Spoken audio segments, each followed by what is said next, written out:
Welcome to part 4, a small section on intelligence. It's sort of an overview, introduction to intelligence, the different types of intelligence, and current perspectives on intelligence. It'll be covered more in a different chapter. Okay, when we're talking about intelligence, there's many different definitions, conceptualizations of intelligence. Usually you're talking about general intelligence versus domain-specific intelligence. Okay, so we're going to get to that in just one second. One idea is whether there's the achievement view of intelligence versus the aptitude view of intelligence, which means achievement view is the educational attainment. How much have you learned? Okay, versus aptitude, which is your natural ability to learn. So there's one. The second piece they're talking about is general intelligence, which is called the G factor, versus domain-specific intelligences. And what is the difference? General intelligence means you have one intelligence and you are just high G factor. You are able to solve any problems. Okay, you just have you're highly capable at solving problems, comprehension, all of this. It's like all of the separate intelligences in one. Okay, so they argue that there's only one, and people can be measured on this, right? And that's where they have the IQ tests. Then along comes domain-specific intelligences. This is saying, okay, there's verbal intelligence, there's memory, there's perceptual, there's math intelligence, there's music intelligence. They're saying that it can be broken down from this big general intelligence. Like some people are better at some than others, right? And this is useful for some things, right? When you're doing measures of intelligences for, say, certain areas or certain tests. If you're going to write the LSAT for law school, or if you're going to write the GRE, or you're going to write the MCATs, they break it down into different pieces. So say the GRE has a verbal score and a mathematical score, and they're presumed to be separate constructs, right? That's why they are separate. After the regular, intelligence IQ tests came along a lot of different types of intelligence tests, including the Wechsler intelligence scale. This one breaks it down into 11 subtest scores. Okay, so the benefit of this, if you have an IQ of 112 or 123, that's your general intelligence, and that's it. That's what you know, 123. If you have domain-specific intelligence scores, then their argument is that you can break it down and know where you're strong and where you're not strong. Where are your strengths? Where are your weaknesses? That is the benefit of those. This you have seen. This is very popular, especially in educational settings. Teachers and educators often refer to this.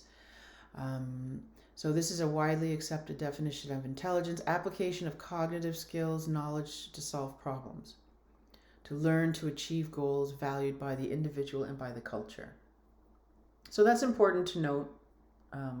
Also, is that this is very much a Western idea of what intelligence is. These are the things that we value and we say are signs of intelligence, to solve problems that we have in our culture.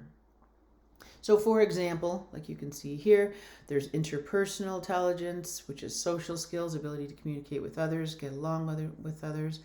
And then there's intrapersonal skills, insight into oneself and one's emotions and one's motives, right?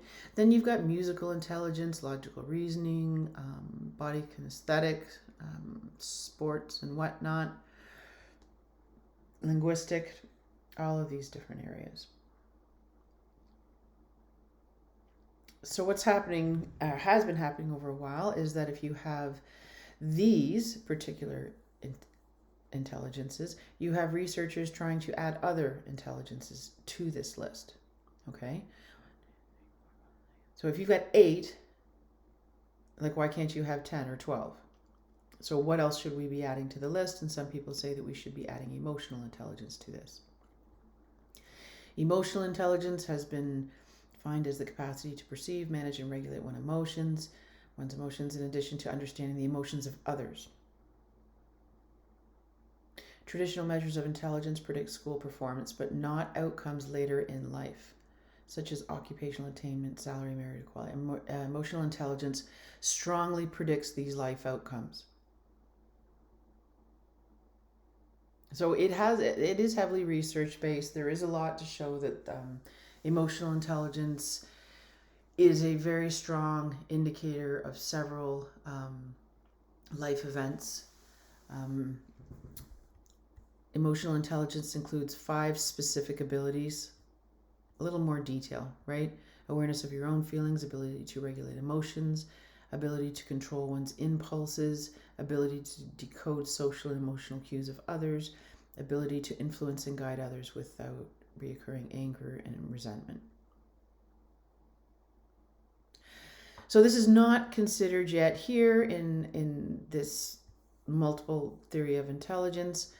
There's others that are arguing for theirs to go in, some more existential type intelligences. So the argument is like, how many is enough? How many should we be adding? We could be adding to this forever, right? So it has not been included yet. Another argument is against having multiple intelligences is that some researchers argue that separate abilities are so highly correlated with each other that they should just be a general G, right? The only way this makes sense is if these are different constructs, right? I could be very, very high on body kinesthetic and spatial, but maybe lower on these, which sort of demonstrates that they're different constructs because you're high on some and low on others and medium. But these researchers are saying that if you're really high on most of them or all of them, then it's no longer 8 separate. It should just go back to general G. Cultural context of intelligence, as I stated, we should view intelligence as those skills valued in a particular culture. So Gardner's 8 intelligences are things that we deem as valuable and indicators of intelligence in our Western society, but other societies are not necessarily going to see that, right? Western culture emphasizes verbal, mathematical, and spatial skills. Other cultures might guide their members to develop different problem-solving skills, such as sense of direction and knowledge of animal behavior, right?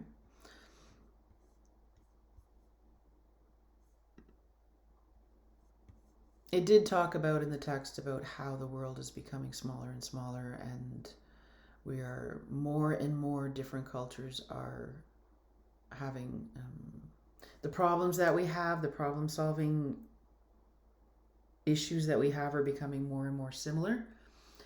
And what effect is that going to have? But we still do need to consider that not all cultures consider our important pieces of problem solving the same as theirs. And then finally, the Flynn effect. So the Flynn effect is the observation that IQ scores have risen one IQ point for every 4 to 5 years over the past several decades. So their idea, why? Better nutrition, better access to education, better access to information, probably some to do with the internet, how quickly youth, we'll say youth, can access information, the amount of information that they can absorb because there's just so much access. So that's the Flynn effect. But what now they're saying is there's a reverse Flynn effect. So over the past several decades, obviously 3, 4, 5 decades, IQ has been increasing. But starting in 1998, they're finding that the IQ scores have been decreasing. And why is that? I'm not really sure exactly why that is, but this is very important because for a few different reasons.